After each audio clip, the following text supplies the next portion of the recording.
Hello Libra, thank you for joining me for your weekly forecast for week commencing the 13th of March. There's a great transition this week for you personally.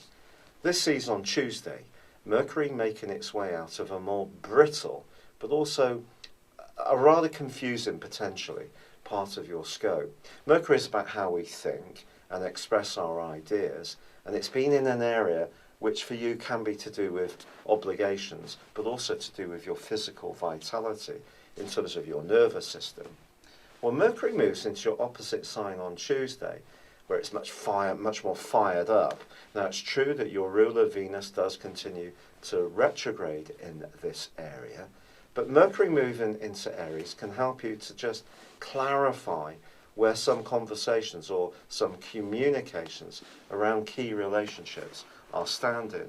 It gets much easier to be a little bit more logical in the way that you often are. You can stand back if other people see things differently. You can be a bit more detached and philosophical if that is so. Mercury moving into this area can also enhance your natural gift for listening and relating. Now, of course, Mars, at the end of last week, burst its way into a very passionate part of your scope where he's going to be for the next 6 weeks.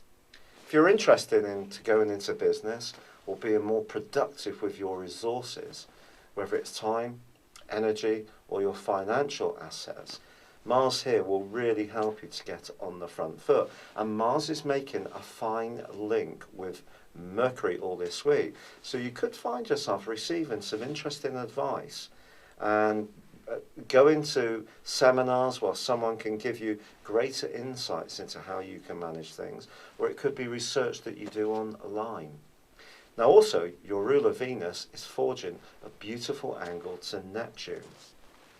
Neptune is a very dreamy, drifty influence, but I think this helps you to be compassionate, tune into the needs of others, and be very caring, quite frankly, whether it's in a personal or more professional situation.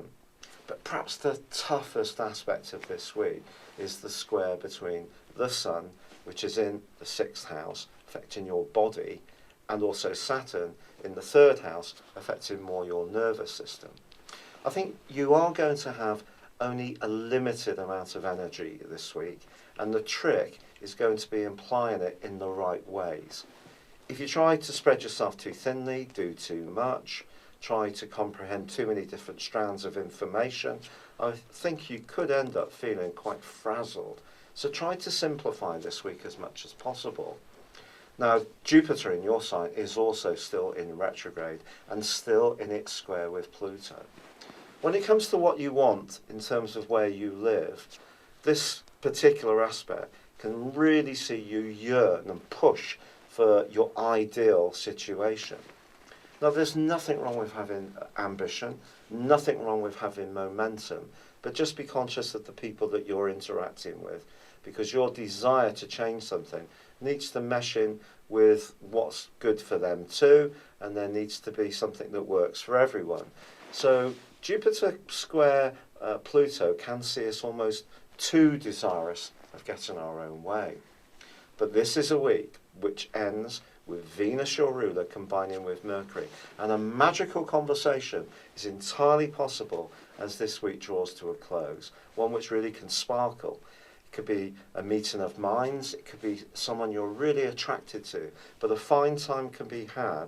But it's going to be someone who shares your skills for relating, and that's really what's going to seize your attention and engage you with them. It's been a real pleasure being with you. Thank you for joining me. Good luck and goodbye for now.